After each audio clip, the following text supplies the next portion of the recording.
Hey guys, tonight we begin with Rome. So dim the lights, settle in, and let your brain wander, because this one's going to be a very long, very gentle glide through Julius Caesar, his friends, his enemies, his terrible choices, and eventually the entire rise and fall of the Roman Empire. Now, I know what you're thinking. Rome? Again?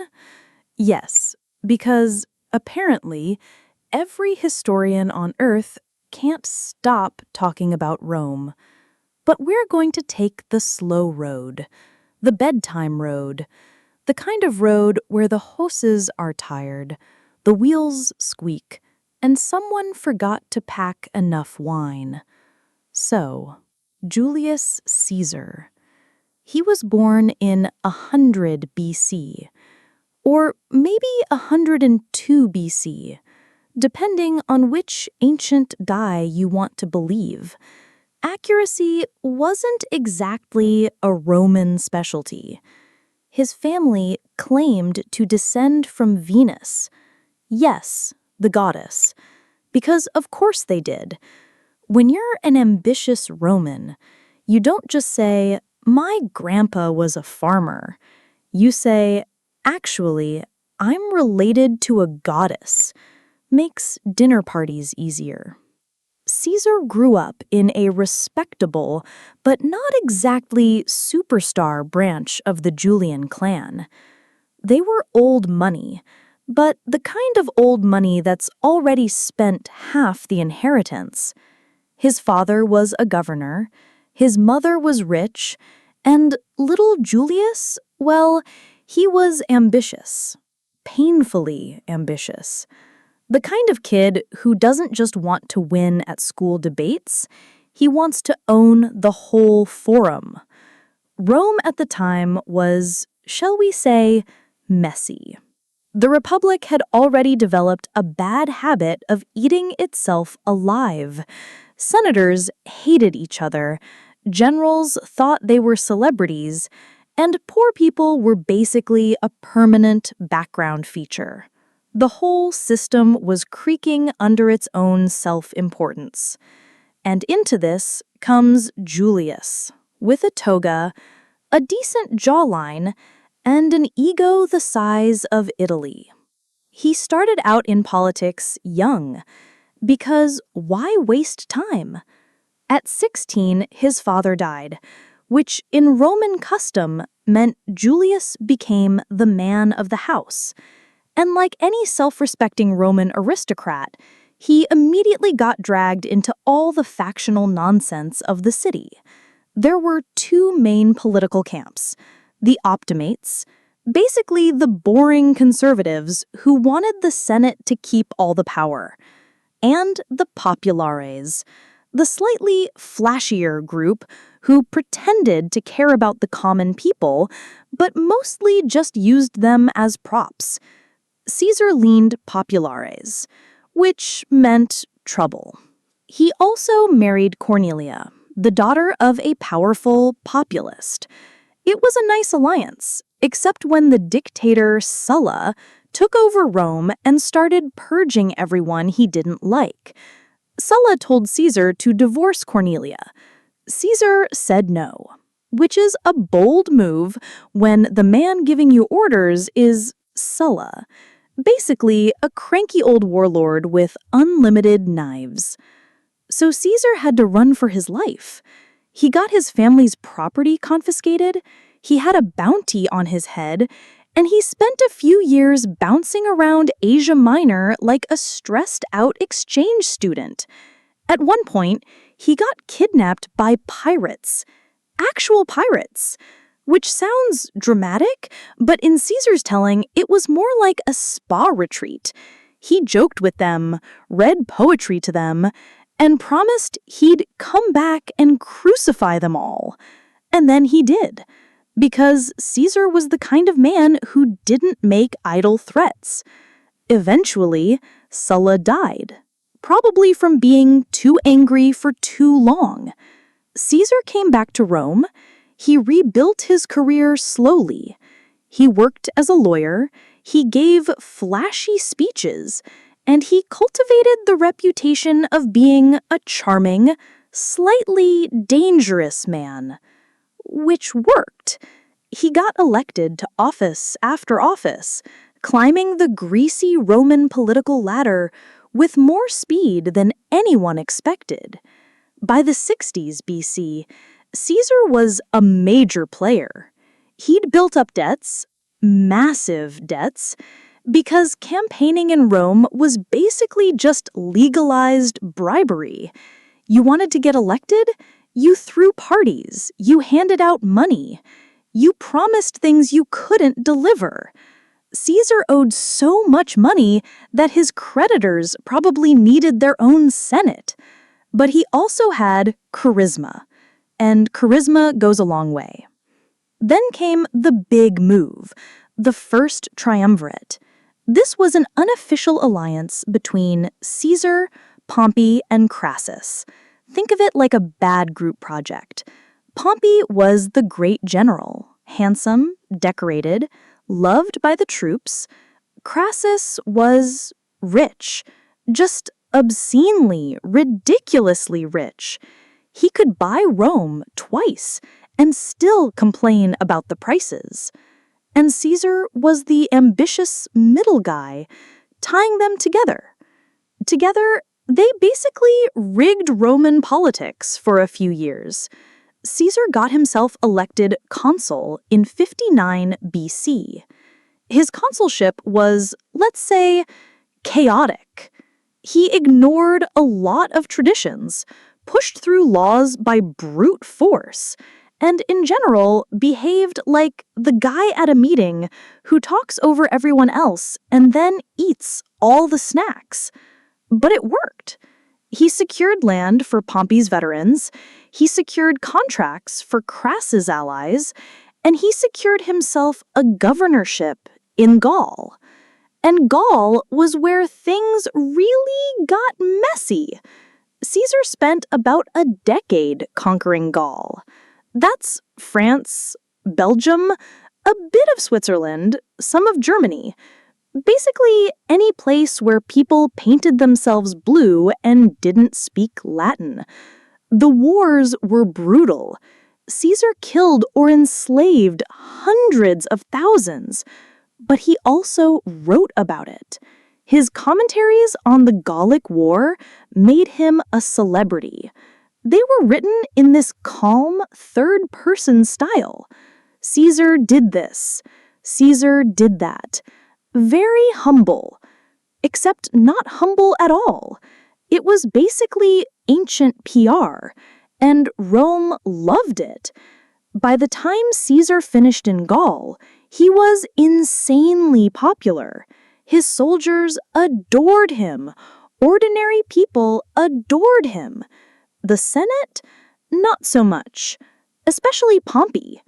Because here's the problem with group projects. Eventually, someone wants all the credit. Pompey and Caesar fell out.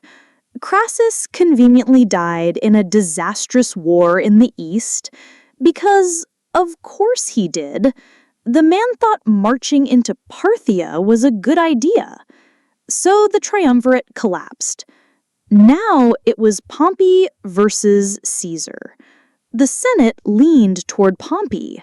Caesar was ordered to give up his army and return to Rome as a private citizen, which for Caesar basically meant, please walk into the city defenseless so we can prosecute you. Not ideal.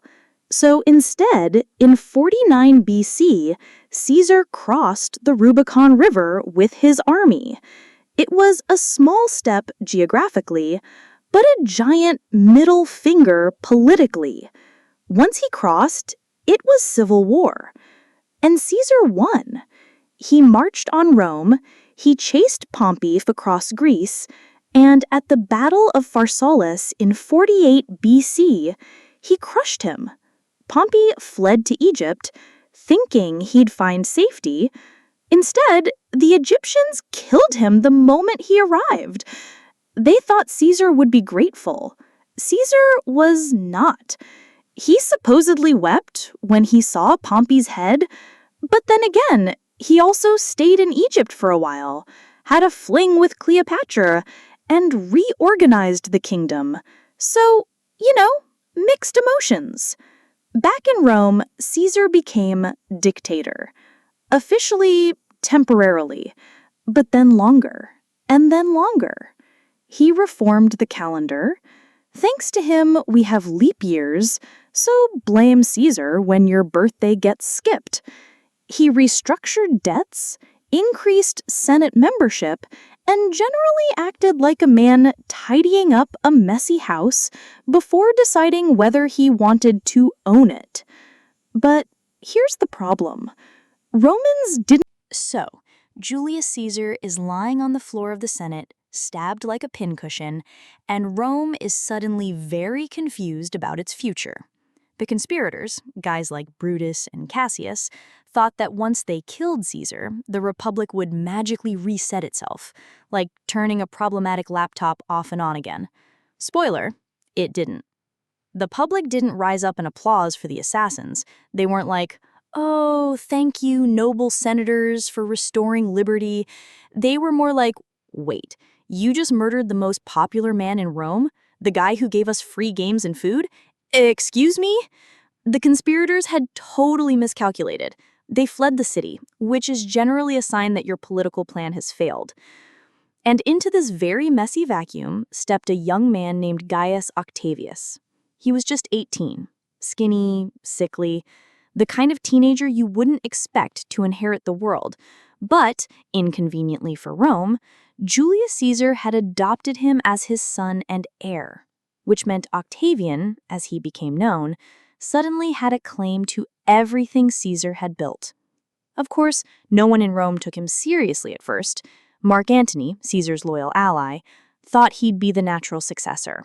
He was tall, muscular, a proven general, and very good at throwing parties. Octavian was none of those things. He looked fragile, he talked quietly, and he had no real military record. But what he did have was brains. Octavian was calculating. He didn't shout, he didn't bluster, he just maneuvered. Slowly, patiently. And it worked. First, he allied with Antony and Lepidus, another of Caesar's old allies, mostly remembered for being boring. Together, the three formed what historians call the Second Triumvirate. It was basically a legal dictatorship. They split the Roman world into zones like kids cutting up a pizza. Octavian got the West, Antony got the East, and Lepidus got Africa. Lepidus thought this was a good deal. Everyone else thought Lepidus was a side character. The triumvirs immediately began cleaning house, by which I mean proscriptions, lists of enemies. If your name showed up on the list, you were legally killable, and your property could be confiscated. Thousands died. Cicero, the famous orator who had criticized Antony, was one of them. Octavian didn't lift a finger to save him. So much for teenage innocence. Once the bloody paperwork was done, the triumvirs turned to the assassins of Caesar. Brutus and Cassius had gathered forces in the east. In 42 BC, the two sides clashed at the Battle of Philippi. It was chaotic, with two separate engagements over several weeks. But in the end, the assassins lost. Brutus killed himself, Cassius killed himself, and the Republic basically died with them. So the killers of Caesar were gone, but that still left the question, who now controls Rome? Antony and Octavian tried to stay friends. They even sealed the deal with a marriage alliance. Antony married Octavian's sister, Octavia. Creative name, right?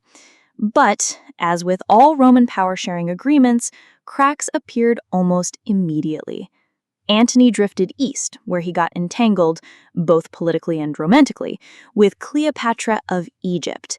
Yes, the same Cleopatra who had charmed Julius Caesar. Apparently she had a type. Antony fell hard. He had kids with her, threw lavish feasts, and generally acted like a Hellenistic king rather than a Roman statesman. This did not go down well in Rome. Octavian, meanwhile, stayed in Italy, building support. He played the role of the dutiful Roman, the defender of traditional values, the hard-working administrator. Antony looked like a glamorous playboy. Octavian looked like the sober alternative. It was all about optics, and Octavian was brilliant at optics. By the 30s BC, tensions were unbearable. Lepidus was sidelined, literally. Octavian just accused him of misconduct and stripped him of power. So it came down to Octavian versus Antony. The propaganda war exploded. Octavian accused Antony of betraying Rome, of wanting to make Alexandria the capital, of planning to give Roman lands to Cleopatra's children. He even read Antony's supposed will to the Senate, which conveniently contained all the worst rumors. Historians aren't sure if it was real or forged, but either way, it worked. The final showdown came in 31 BC at the Battle of Actium, a naval engagement off the coast of Greece. Antony and Cleopatra's fleet faced Octavian's led by his admiral Agrippa. And here's the thing about Antony.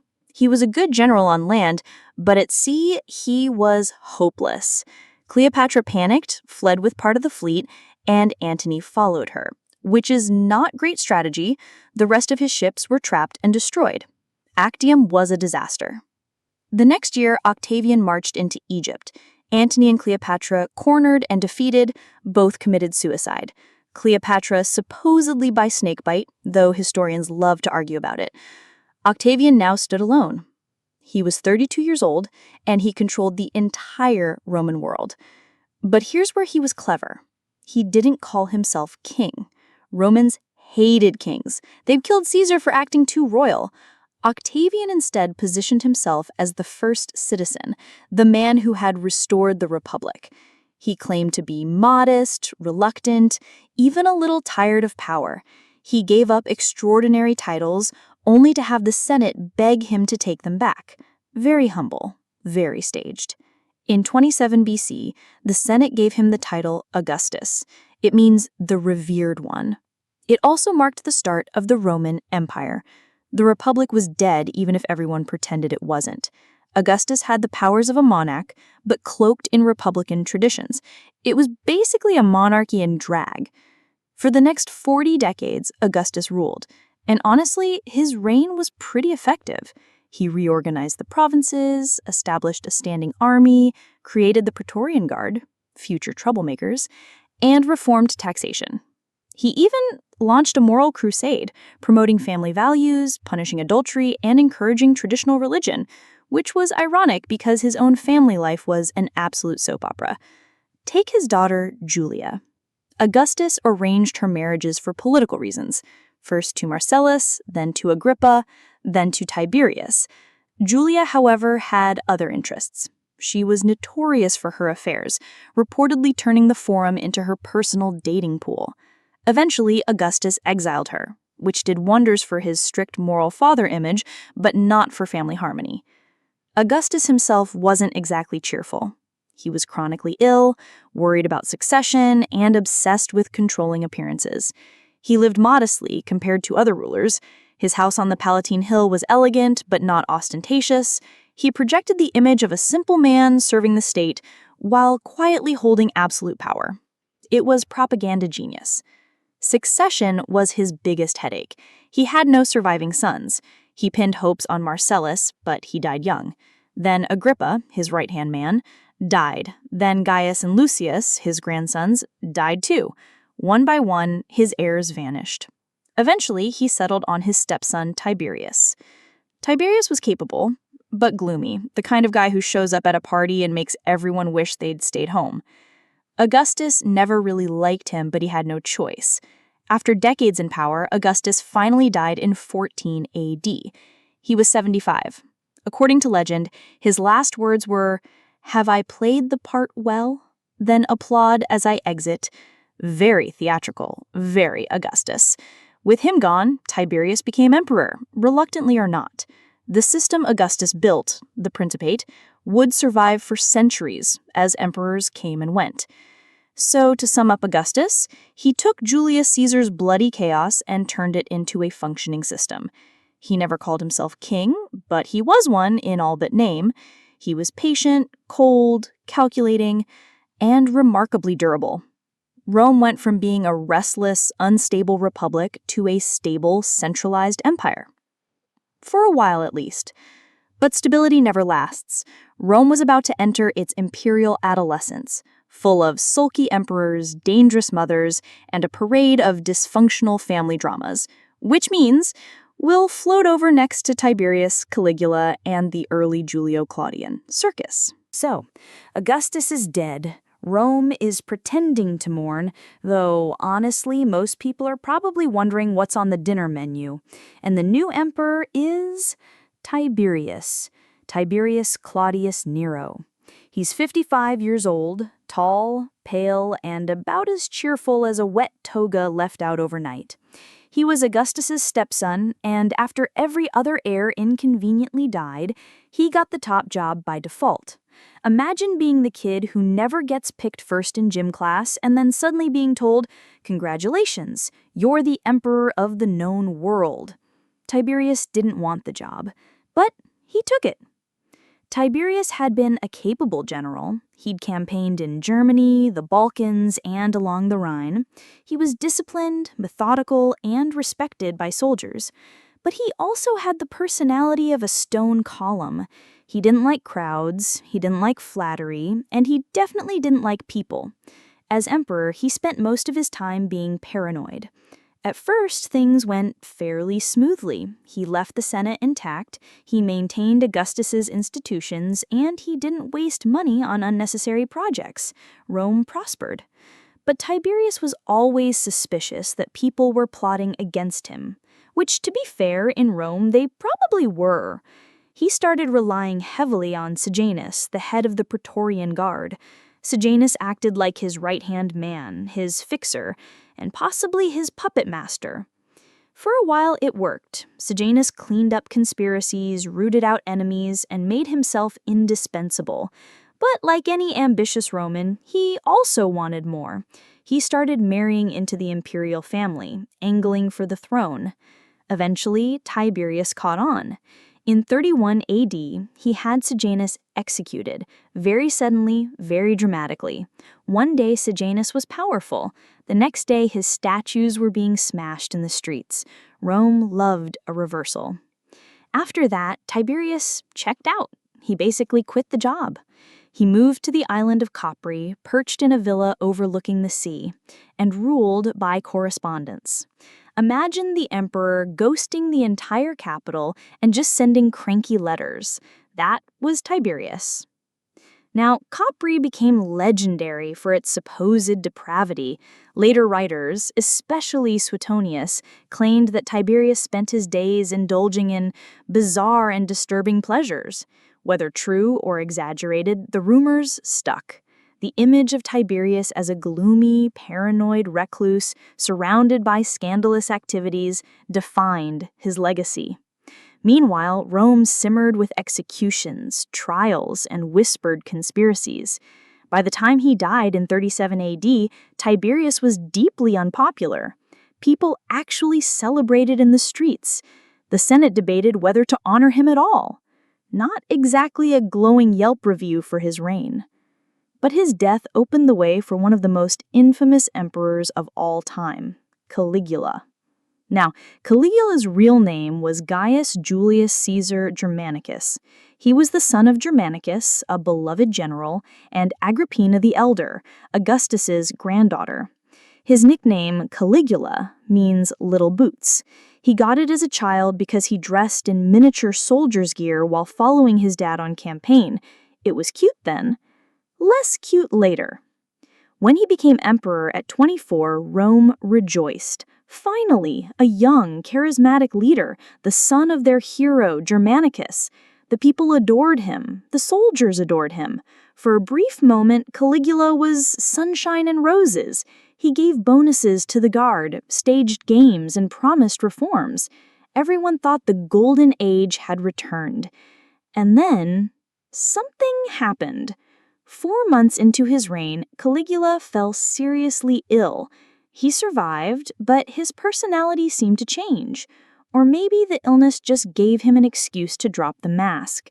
Either way, the Caligula who emerged was a different man. paranoid, cruel, and increasingly unhinged.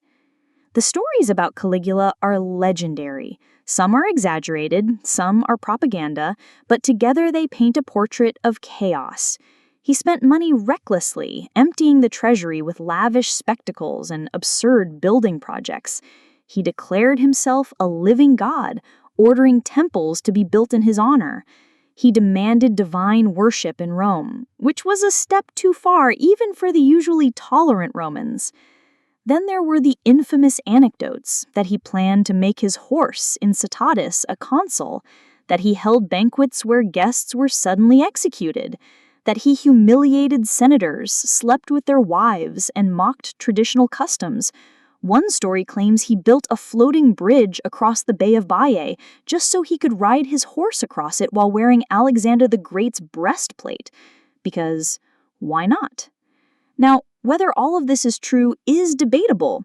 Roman historians loved scandal, and later emperors had every reason to paint Caligula as a monster to make themselves look better. But what we can say is that his reign became a nightmare of fear and instability. He executed people without trial, he insulted powerful families, he even supposedly referred to the Senate as his slaves. Not great for workplace morale. By 41 AD, patience had run out. Members of the Praetorian Guard conspired against him. One day after a set of games, Caligula was cornered in a passageway and stabbed to death. His wife and young daughter were killed too. He was 28 years old, and he'd managed to turn universal adoration into universal hatred in just 4 years. An achievement, in its own way. Now, the Senate briefly debated restoring the Republic, as they always did when an emperor died dramatically, but the Praetorian Guard had other plans. They found Caligula's uncle, Claudius, hiding behind a curtain in the palace, trembling for his life. Instead of killing him, they declared him emperor. And just like that, Rome went from a mad tyrant to a nervous scholar. Claudius will be our next stop. But before we float over, let's pause, because the early empire, the Julio-Claudian dynasty, was already showing its pattern. Augustus had carefully built stability. Tiberius ruled reluctantly, sinking into paranoia. Caligula turned Rome into a circus of cruelty and excess. The line between emperor and disaster was already thin.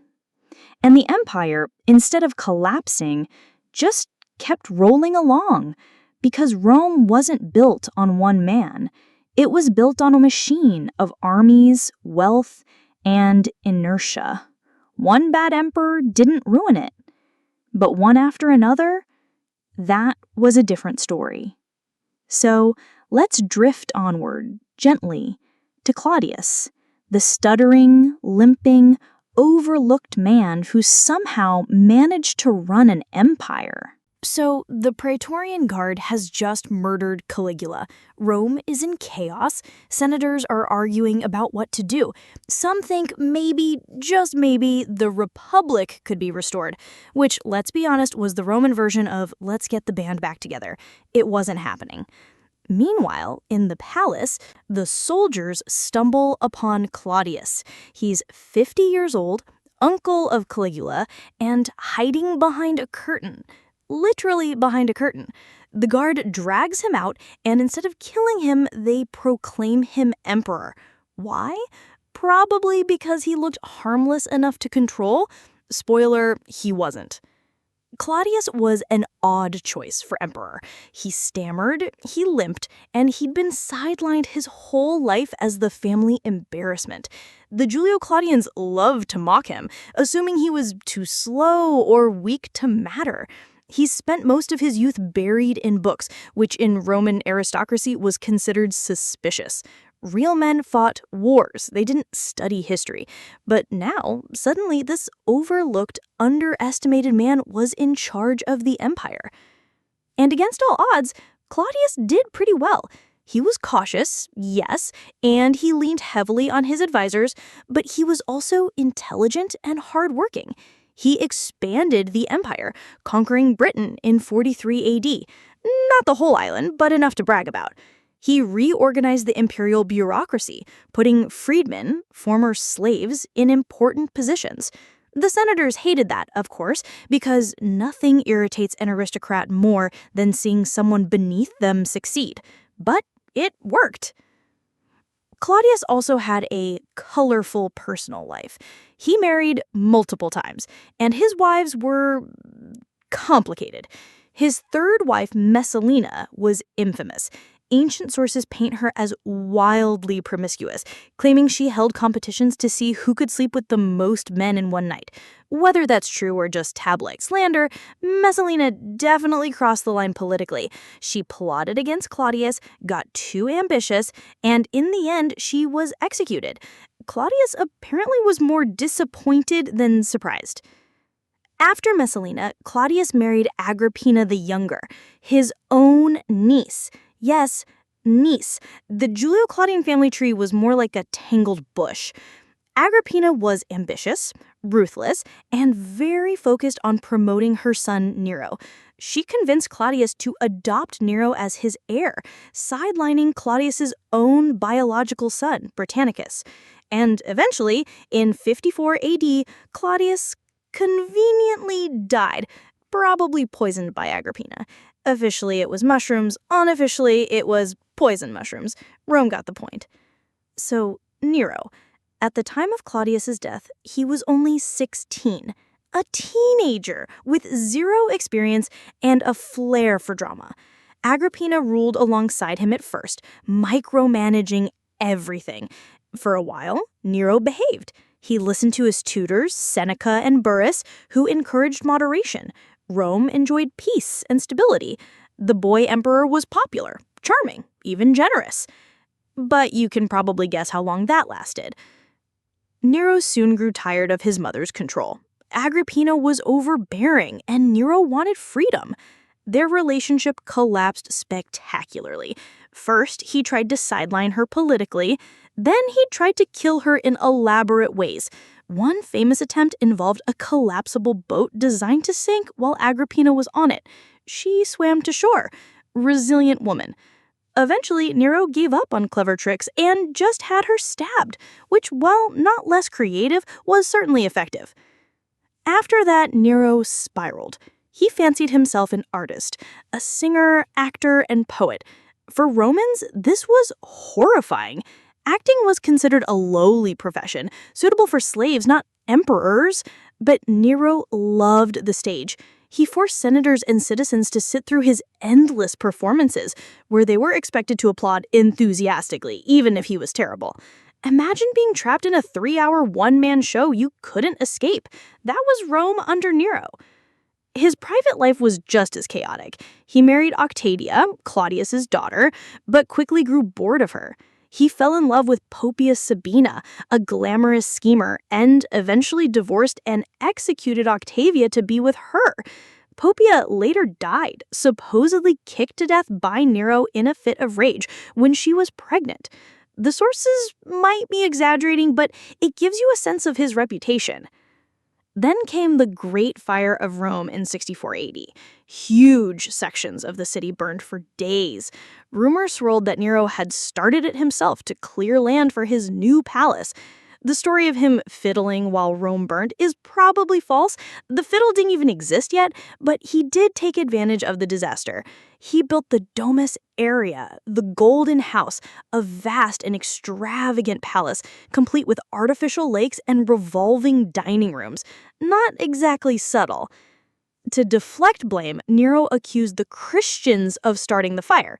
At this point, Christianity was still a small, unpopular sect. Nero unleashed one of the first great persecutions, having Christians crucified, burned, and torn apart by animals in the arena. It was brutal, but effective propaganda. The Christians were convenient scapegoats. Meanwhile, the empire itself was straining. Rebellions broke out in Britain under Boudica, the fiery queen who nearly drove the Romans out before being crushed. Troubles stirred in Judea. Provinces were restless, armies uneasy. Nero, however, was more focused on his artistic tours of Greece, where he competed in chariot races and music contests. Naturally, he won every prize. By the late 60s AD, Nero's popularity was gone. Senators hated him, the guard was disloyal, and the provinces were openly rebelling. In 68, the governor of Gaul, Vindex, rose against him. Soon others joined. The Senate declared him a public enemy. Abandoned by everyone, Nero fled the city. Cornered, he supposedly muttered, "What an artist dies in me," before driving a dagger into his throat. He was 30 years old. With Nero's death, the Julio-Claudian dynasty ended. Rome had no heir, no clear plan, and no stability. The empire descended into what historians politely call the year of the four emperors. In less polite terms, absolute chaos. But that's the story for our next stretch. For now, let's linger on Claudius and Nero.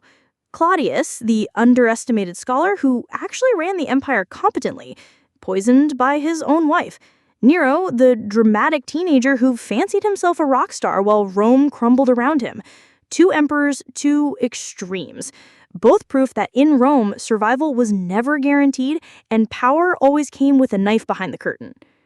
So let's float forward next to that messy interlude: Galba, Otho, Vitellius, and Vespasian. 4 emperors in 1 year, because Rome never does anything halfway. So, Nero is dead. Officially suicide, unofficially the Senate breathing a sigh of relief. And for the first time in nearly a century, Rome has no Julio-Claudian waiting in the wings. No carefully groomed heir. Just a vacuum. And if history has taught us anything, Rome hates a vacuum. Someone is always ready to step in, or in this case, for someone's. This little roller coaster of 69 AD is called the Year of the Four Emperors, which already tells you how it went. Not smooth, not calm, definitely not stable. The first contender was Galba, Servius Sulpicius Galba, to use his full name. He was old, 72 years old, which in Roman terms was practically fossilized. He'd been governor of Spain when Nero died, and his troops declared him emperor. Galba marched into Rome with the confidence of a man who believed age equals authority. The Senate approved because they had no better option. But here's the problem with Galba. He was stingy, painfully stingy. He refused to pay the soldiers the bonuses they expected. And Roman soldiers, if you didn't pay them, got cranky. Very cranky. Galba also executed people left and right, trying to appear decisive, but it just made him look paranoid. Within months, he was despised by everyone. Senate, people, soldiers. Not a great start to the new dynasty-free era. To shore up his position, Galba adopted a young noble as his heir, skipping over a man named Otho who had expected the role. Otho was not amused, and unlike most disappointed job applicants, Otho had an army. In January of 69, his troops declared him emperor. Galba tried to hold on, but the Praetorian Guard switched sides. Galba was killed in the Forum, his head paraded around on a spear. So much for the first emperor of the year. Now it was Otho's turn, Marcus Salvius Otho. He was younger, glamorous, and once a close friend of Nero. Actually, he had even been married to Poppaea Sabina before Nero stole her away. So Otho had some personal grievances simmering. As emperor, he tried to style himself as a new Nero. Same charm, same fashionable taste, but hopefully less chaos. The public was cautiously optimistic. But then came Vitellius. A general in Germany, Vitellius was declared emperor by his legions before Otho even got comfortable on the throne. And when German legions wanted something, they marched for it. Otho prepared to fight, but he knew his forces were weaker. At the Battle of Bedriacum in northern Italy, Otho's army was defeated. Facing humiliation, Otho did something unexpected. He committed suicide. Calmly, even gracefully, leaving notes for his friends and servants. Rome was shocked. An emperor voluntarily removing himself was rare. Otho was remembered with a strange respect, though his reign lasted only 3 months. Enter Aulus Vitellius. His soldiers had carried him to power, and he enjoyed it. Vitellius loved feasting. He's remembered less for policy and more for gluttony. Ancient sources claim he ate 4 banquets a day, indulged in absurd luxuries, and bankrupted the treasury on food. Whether exaggerated or not, the image stuck. Vitellius as the overeating emperor. Rome has a way of reducing reputations to one adjective. For Vitellius, it was greedy. But Vitellius wouldn't last either, because another general, Vespasian, was waiting in the wings. Vespasian was in Judea, at the time busy putting down a massive revolt. His troops were loyal, disciplined, and tired of the circus in Rome. They declared him emperor, and he marched west. By December of 69 AD, Vespasian's forces entered Rome. Vitellius was dragged out, executed brutally, and thrown in the Tiber. The year of the four emperors ended, with Vespasian standing tall as the survivor. Finally, Rome had someone with a bit of stability. So, who was Vespasian? Titus Flavius Vespasianus. He didn't come from old aristocracy. He came from a middle-ranking family in Italy, not particularly glamorous. He'd risen through military service, proving himself a solid, practical general. He wasn't flashy, he wasn't artistic, and he definitely wasn't Nero, which was exactly what Rome wanted. The Flavian dynasty began with Vespasian in 69 AD, and it immediately set about repairing the damage. First order of business: finances. The treasury was empty after years of Nero's extravagance and civil war. Vespasian introduced new taxes, tightened control of spending, and even taxed public toilets. When criticized, he held up a coin and said, "Money doesn't stink." Practical man. Second order, propaganda. Vespasian needed legitimacy. He presented himself as the restorer of peace, the bringer of stability after chaos. He promoted the idea of the Pax Romana, Roman peace, and made sure everyone knew the Flavians had saved Rome from destruction. And, importantly, he gave Rome a new landmark, the Colosseum. Officially called the Flavian Amphitheater, it was built on the site of Nero's old Golden House. Symbolically, it gave back to the people what Nero had stolen. Instead of one man's palace, it was a public space for games. Of course, the games were violent and bloody, but for Romans, that was quality entertainment. Vespasian also had a family, 2 sons, Titus and Domitian. From the beginning, he set up the dynasty clearly. Titus was the heir, Domitian the spare. No confusion this time. After the Julio-Claudian mess, Rome welcomed the straightforward plan. Vespasian ruled for 10 years, steadily, without drama. He wasn't glamorous, but he was effective. When he died in 79 AD, he supposedly joked, "I think I'm becoming a god." A little Roman humor on the deathbed. His son Titus took over smoothly, marking one of the rare peaceful transitions in Roman imperial history. So the Flavian dynasty began as a patch job, securing order after a year of chaos. Vespasian restored Rome's finances, rebuilt its reputation, and left behind a giant stone amphitheater that still stands today. Not bad for a man whose rivals were remembered mostly as stingy, tragic, or gluttonous. But stability in Rome never lasted long. Titus would rule briefly, and then his brother Domitian would take things in a darker direction. Because Rome, as always, loved to wobble between competence and disaster.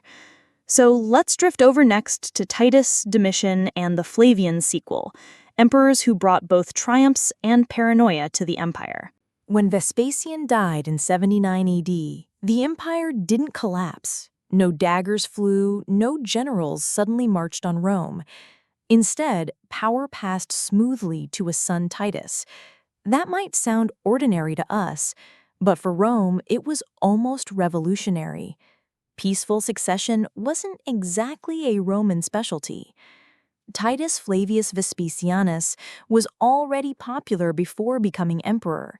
He'd commanded alongside his father in the Jewish revolt, and it was under his leadership that Jerusalem fell in 70 AD. The victory was brutal. The city was sacked, the temple destroyed, but in Rome, it was celebrated as a massive triumph. The spoils of Jerusalem funded the Colosseum, and the Arch of Titus in Rome still shows Jewish captives and the menorah being carried off. For Romans, Titus was the conquering hero. As emperor, Titus had all the makings of a good one. He was generous, approachable, and genuinely seemed to care about the people. Suetonius tells us that he declared a day wasted if he hadn't done someone a kindness.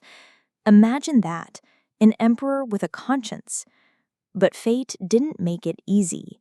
In the very first year of his reign, disaster struck. Mount Vesuvius erupted in 79 AD, burying Pompeii and Herculaneum under ash. Thousands died. The empire was shaken. Titus personally funded relief efforts, organized recovery, and offered help to survivors. For the Romans, this was a test of leadership, and Titus passed it. Then in 80 AD, another calamity. A fire ripped through Rome, destroying large sections of the city. Again, Titus stepped in, providing aid, money, and rebuilding. The people began to see him not just as a conqueror, but as a protector. And yet, despite his promise, Titus's reign was brief. After only 2 years, in 81 AD, he died suddenly of a fever. He was just 41 years old. Rumors swirled. Some whispered that his younger brother Domitian had poisoned him. Others said it was natural causes. Either way, the result was the same. Rome lost a beloved emperor, and his brother stepped into the void. Now came Domitian, Titus Flavius Domitianus. If Titus was remembered as generous and open-handed, Domitian was remembered as the opposite: suspicious, harsh, paranoid. Domitian had grown up in his brother's shadow. He wasn't the heir, just the spare, expected to support Titus but never shine. Now, with his father and brother gone, he had power at last, and he intended to use it. Domitian was efficient, there's no denying that. He reformed the coinage, strengthened the economy, and kept the frontiers secure with well-organized campaigns. He built monumental works in Rome, including the Forum of Domitian and improvements to the Colosseum. He styled himself as a new Augustus, a bringer of order and authority. But his style of rule was different. Where Titus had been approachable, Domitian was aloof. He insisted on being called Dominus et Deus, Lord and God. This rubbed senators the wrong way, to put it mildly. Roman senators were already touchy about emperors who acted too much like kings. Domitian didn't just act like one, he demanded worship like one. The Senate never forgave him. Domitian's paranoia didn't help. He conducted purges, executing senators and officials he suspected of disloyalty. Informers flourished under his regime, and fear spread through the political elite. While the army loved him for his discipline and pay raises, the aristocracy seethed. And yet, ordinary Romans had a more mixed view. Domitian hosted lavish games, gave gifts, and ensured the city was supplied. For the common people, he wasn't a tyrant so much as a distant ruler. His harshness was aimed mainly at the elite, not the crowd in the forum. Still, history is written by the senators, and senators despised him. Ancient writers like Tacitus, Suetonius, and Pliny painted Domitian as a cruel, insecure despot. Whether entirely true or exaggerated, the picture stuck. His end came in 96 AD. By then, Domitian trusted no one. He retreated into his palace, surrounded by guards, checking mirrors for assassins.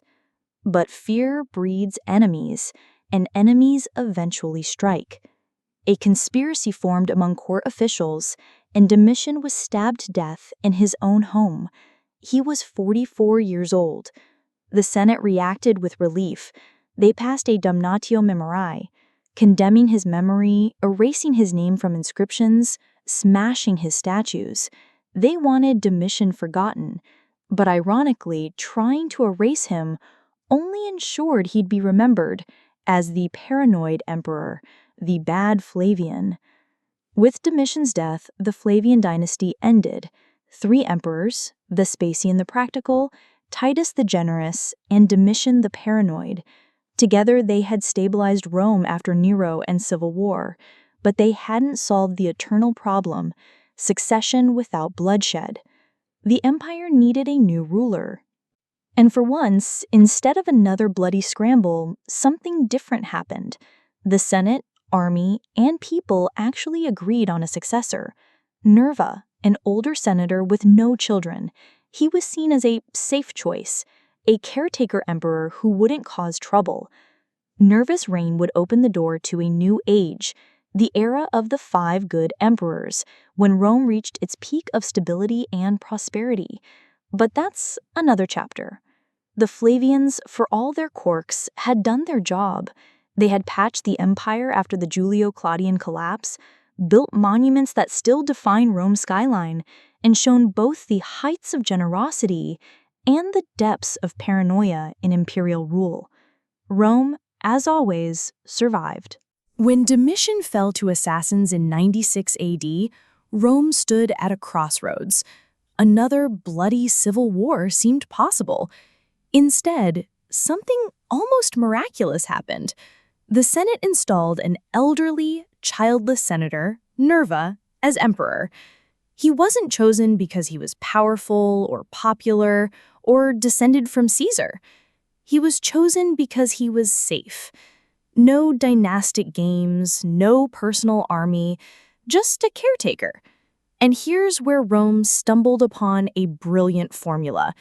If emperors without sons adopted capable heirs instead of passing power to blood relatives, maybe the empire could avoid the disasters of Nero or Domitian. This experiment, adoption of successors based on merit, gave Rome nearly a century of stability and prosperity. Later historians, especially Edward Gibbon, looked back on this period as the happiest age of mankind. Let's meet the emperors who made it so. Nerva, 96 to 98 AD, the caretaker.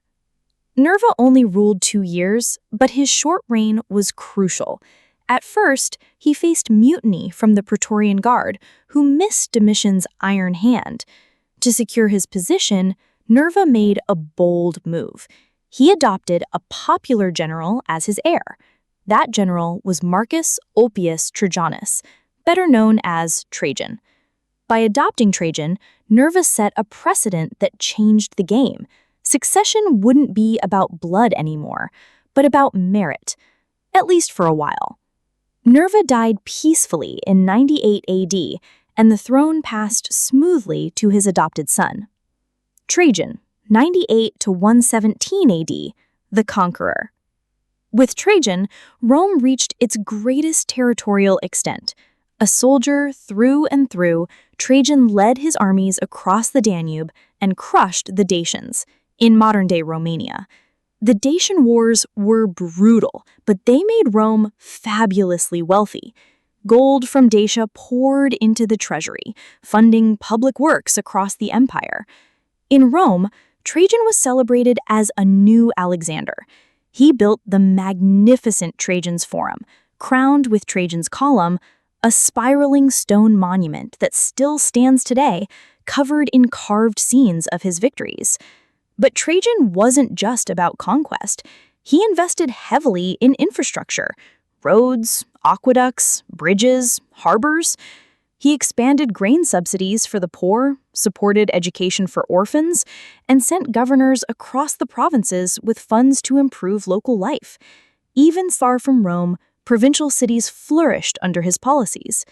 When he died in 117 AD, on campaign in the east, the Senate honored him with the title Optimus Princeps, the best ruler. Few emperors ever matched his combination of military brilliance and civic generosity. Hadrian, 117 to 138 AD, the traveler. Trajan's heir was his distant relative and adopted son, Hadrian. Where Trajan sought expansion, Hadrian preferred consolidation. Hadrian realized Rome's borders were stretched thin, so he pulled back from some of Trajan's eastern conquests and focused on securing the frontiers. His most famous project, Hadrian's Wall in northern Britain, a massive fortification stretching 73 miles across the island. It marked the edge of empire and kept northern tribes at bay. But Hadrian wasn't just a builder of walls. He was the builder of beauty. He adored Greek culture, supported philosophy, and filled the empire with stunning architecture. His villa at Tivoli near Rome became a wonderland of art and design. He rebuilt the Pantheon, giving it the iconic dome we admire today. Unlike most emperors, Hadrian didn't stay in Rome. He traveled constantly, inspecting provinces from Britain to Egypt, meeting soldiers, citizens, and local leaders.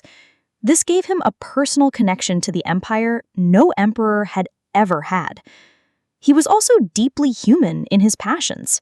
His love for a young Greek named Antinous became legendary. When Antinous tragically drowned in the Nile, Hadrian was devastated. He founded a city in his honor, Antinopolis, and even had him deified. It shocked traditionalists, but showed Hadrian's emotional depth. By the time he died in 138 AD, Hadrian had secured Rome's frontiers, enriched its culture, and left behind some of the most enduring monuments of antiquity. Antoninus Pius, 138 to 161 AD, the Peaceful. Hadrian's successor, Antoninus Pius, ruled for 23 years, and remarkably, he never led a major war. His reign was almost entirely peaceful, a rarity in Roman history. Antoninus wasn't flashy. He didn't conquer new lands, but he kept the empire stable, prosperous, and just. His legal reforms improved fairness in trials, protected slaves from extreme abuse, and strengthened provincial administration. Under his rule, Rome reached a kind of calm perfection. The economy was strong, culture thrived, and there were no major crises. He earned the name Pius not because of religion, but because of his loyalty to Hadrian, defending his adopted father's memory even when the Senate tried to tarnish it. When he died peacefully in 161 AD, the empire had known over 20 years of stability. It was the quiet before the storm. Marcus Aurelius, 161 to 180 AD, the philosopher. With Antoninus gone, power passed to his adopted son, Marcus Aurelius, and, unusually, Marcus chose to share rule with his adopted brother, Lucius Verus. It was Rome's first true co-emperorship. At first, things went well, but then the empire was hit with challenges. A devastating plague, possibly smallpox, spread through the empire, killing thousands. Wars erupted on the eastern frontier against the Parthians, then along the Danube against Germanic tribes. Through it all, Marcus Aurelius remained steady. He wasn't just a ruler, he was a thinker. His private writings, collected in the Meditations, reveal a deeply reflective man, struggling to balance power with Stoic philosophy. He wrote lines to himself like, "Do not waste what remains of your life in speculating about others. Be content if the smallest thing you do is done with reference to the common good." Even as emperor, he lived with humility, focusing on duty and justice. Soldiers adored him, philosophers revered him, and history remembers him as the philosopher king. But Marcus made one fateful mistake. For all the success of adopted heirs, he broke tradition. He left the throne to his biological son, Commodus. And with that, the Golden Age ended. The Golden Age in perspective. From Nerva to Marcus Aurelius, Rome enjoyed nearly a century of stability, prosperity, and wise leadership. Emperors didn't fight over succession, provinces flourished, and the empire reached its cultural and territorial height. But Rome's greatness always balanced on a knife's edge. With Marcus's death in 180 AD and Commodus on the throne, the experiment with merit-based succession crumbled. The next century would bring chaos, civil wars, and decline. For now, though, let's remember the 5 good emperors for what they were, a rare, shining chapter in Rome's turbulent story. P.S. Should I jump straight into Part 8, Commodus and the beginning of decline? Or do you want me to stretch Part 7 a bit further with more anecdotes, like Hadrian's travels, Trajan's Dacian triumphs, and Marcus Aurelius writing philosophy in a military tent? When Marcus Aurelius died in 180 AD, Rome lost its philosopher king. For nearly a century, emperors had been chosen for their talent, not their bloodline. Marcus broke that tradition by leaving the empire to his biological son, Commodus. That decision would change Rome forever. Commodus, 180 to 192 AD, the Mad Emperor. At first, there was hope. Commodus was only 18, but he was the son of a wise emperor. Perhaps he had inherited Marcus's virtues. The reality was devastatingly different. Commodus despised the serious duties of ruling. He left governance to corrupt favorites while he indulged in pleasures, luxuries, and spectacles. He loved being seen not as a statesman, but as a gladiator. Yes, the Emperor of Rome fought in the arena.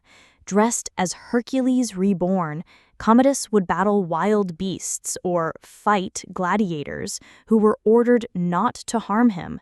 The people watched in awe, but senators seethed with humiliation. Rome, the master of the world, was being turned into a circus by its ruler. Even worse, Commodus styled himself as a living god. He renamed Rome Colonia Commodiana, or the Colony of Commodus, renamed the months after himself, and demanded worship. Behind the show, corruption spread. Bribery, assassinations, and intrigue poisoned the administration. Commodus's erratic behavior created instability, and paranoia grew. Finally, on New Year's Eve 192 AD, his mistress, tired of his madness, joined a conspiracy. Commodus was strangled in his bath by a wrestler. He was only 31 years old. His death ended the line of the good emperors and plunged Rome into chaos. The year of the 5 emperors, 193 AD. With Commodus gone, Rome faced the familiar problem: who rules next? The Senate chose a respected elder, Pertinax, hoping for another stabilizing caretaker like Nerva. But Pertinax tried to discipline the Praetorian Guard, and they murdered him after just 86 days. Then came one of the most shocking episodes in Roman history: the auction of the empire. The Praetorian Guard literally put the imperial throne up for sale. Wealthy Senator Didius Julianus outbid everyone, promising huge sums of gold to the guards, and became emperor. Rome's empire, the glory of centuries, had been sold like a trinket. The provinces were outraged. Governors in Britain, Syria, and along the Danube declared themselves emperor, raising armies. In 193 AD, Rome had 5 claimants to the throne: Didius Julianus, the buyer; Pescennius Niger, governor of Syria; Clodius Albinus, governor of Britain; Severus Severus, commander on the Danube; and briefly Pertinax before his martyr. Civil war erupted. Severus Severus, 93 to 211 AD, the soldier emperor. Out of the chaos emerged Severus Severus, a North African-born general with a fierce army. Marching on Rome, he had Didius Julianus executed and crushed his rivals. Severus understood one thing clearly: power belonged not to the Senate nor the people, but to the army. He doubled soldiers' pay, allowed them to marry legally, and relied on their loyalty above all else. Rome was no longer a state with an army. It was an army with a state. Severus expanded the empire briefly in the east and campaigned in Britain, strengthening Hadrian's Wall. But his reign also deepened the divide between soldiers and civilians. The Senate became powerless, reduced to a ceremonial role. When he died in 211 AD, Severus reportedly told his sons, "Keep the soldiers rich, and the rest of the people don't matter." Caracalla, 211 to 217 AD. The tyrant. Severus left the empire to his sons, Caracalla and Geta, to rule jointly.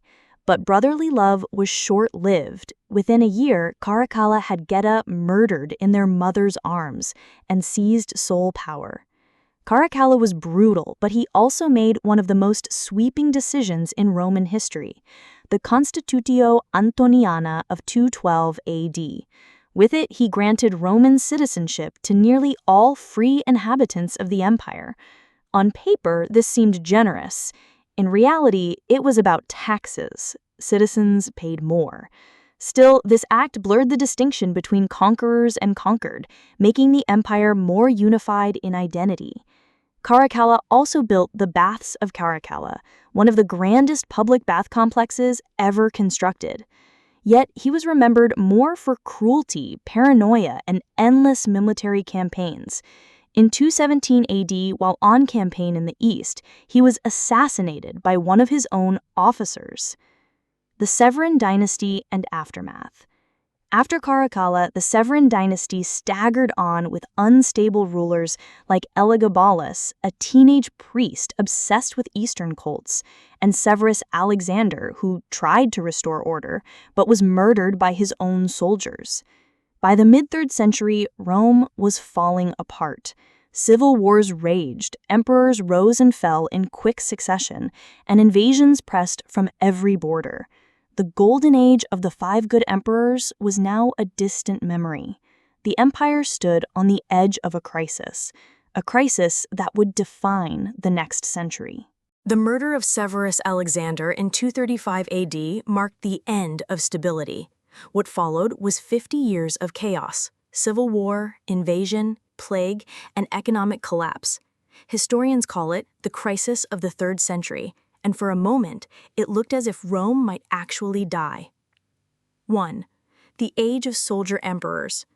Without clear succession rules, the army became kingmaker. Generals rose up, proclaimed themselves emperor, and were killed just as quickly. Between 235 and 284 AD, Rome had over 26 emperors, most of them murdered by their own troops. The Senate was irrelevant. Power was naked, brutal, and short-lived. 2. Enemies on all fronts. Rome's external threats closed in like wolves. Germanic tribes, the Goths, Alemanni, and Franks, poured across the Rhine and Danube, raiding deep into Roman lands. At one point, the Goths even sailed across the Black Sea and sacked Greek cities. Persians. A new Persian dynasty, the Sassanids, replaced the old Parthians. Unlike their predecessors, they were aggressive, organized, and ambitious. King Shapur I defeated Rome repeatedly. In 260 AD, he even captured Emperor Valerian alive, the only Roman emperor ever taken prisoner. Humiliatingly, Roman sources say Shapur used Valerian as a human footstool. Frontier collapse. Britain, Gaul, Spain, Syria, Egypt, all these provinces were vulnerable, and some even tried to break away. 3. The breakup of the empire. Rome nearly split apart entirely. In the west, General Postumus declared the Gallic Empire 260 to 74 AD, ruling Gaul, Britain, and Spain independently. In the east, the brilliant Queen Zenobia of Palmyra 270 to 73 AD built her own empire, seizing Egypt and much of the eastern provinces. For a time, the Roman world looked shattered, 3 competing empires standing where one had once ruled. 4. Economic meltdown. War drained the treasury, and emperors desperately needed money to pay the soldiers who kept them alive. To solve this, they debased the currency, mixing silver coins with cheaper metals. The result? Hyperinflation. Prices skyrocketed. Trade collapsed. Cities shrank. Roads became unsafe, and life outside the army became increasingly desperate. At the same time, plague swept through the empire again, weakening the population. Fields went untilled, famine spread, and society strained under the weight of endless war. 5. Glimpses of heroism.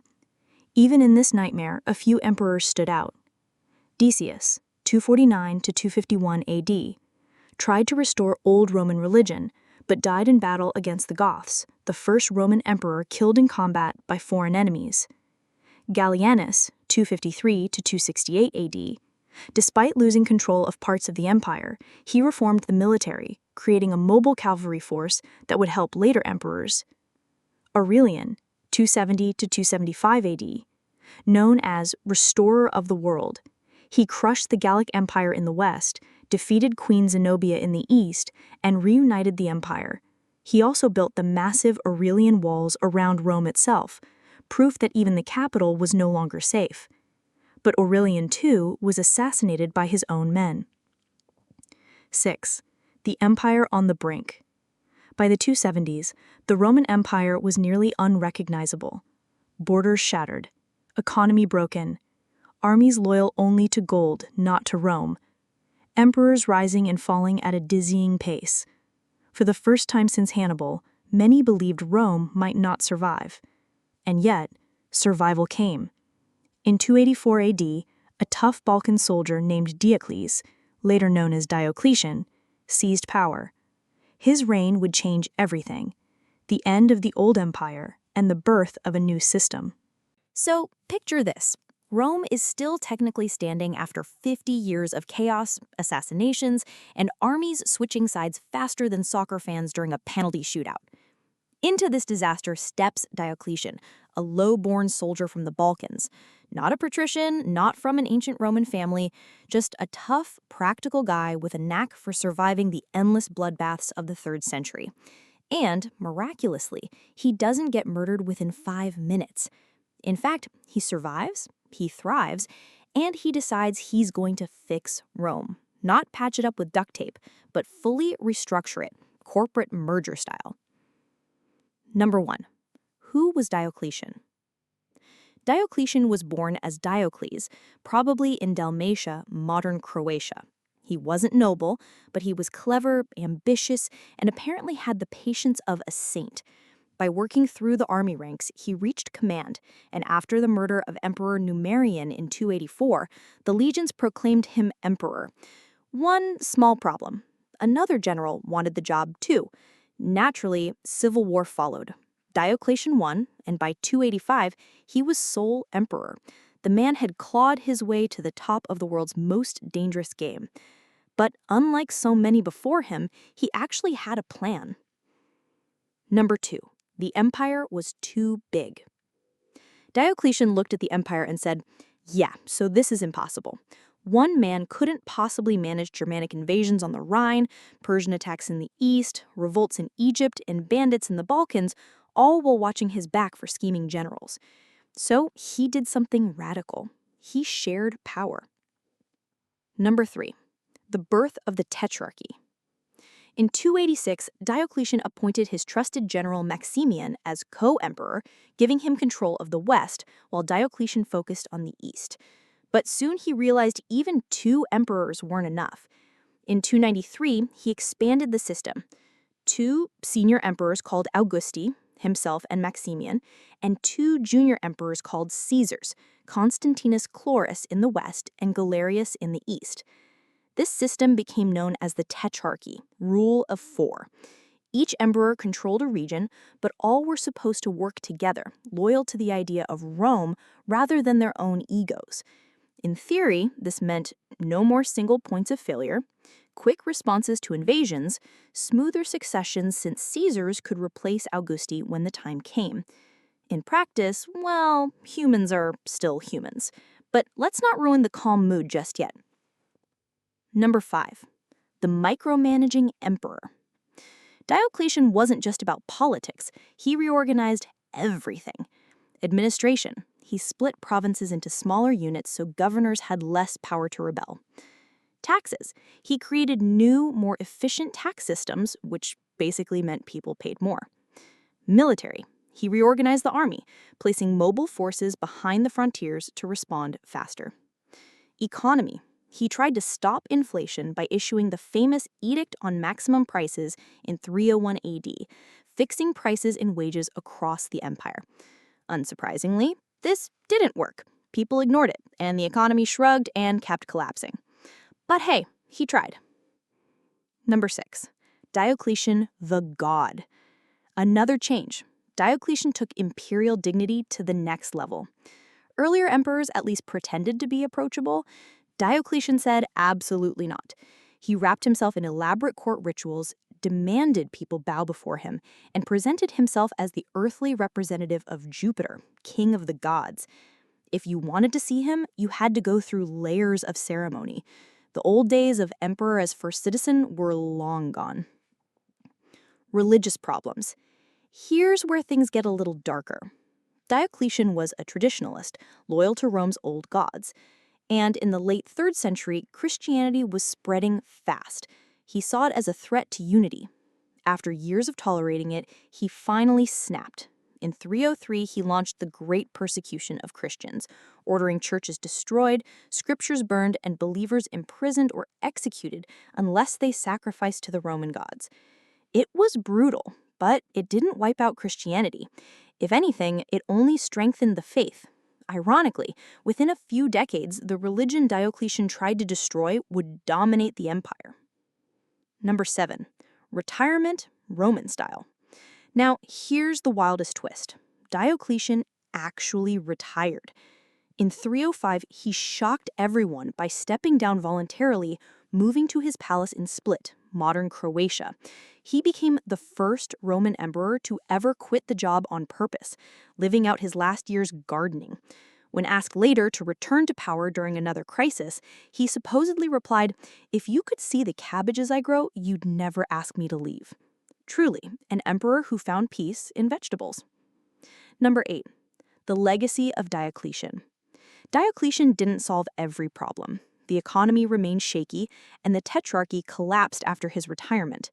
But he did buy Rome another century of survival.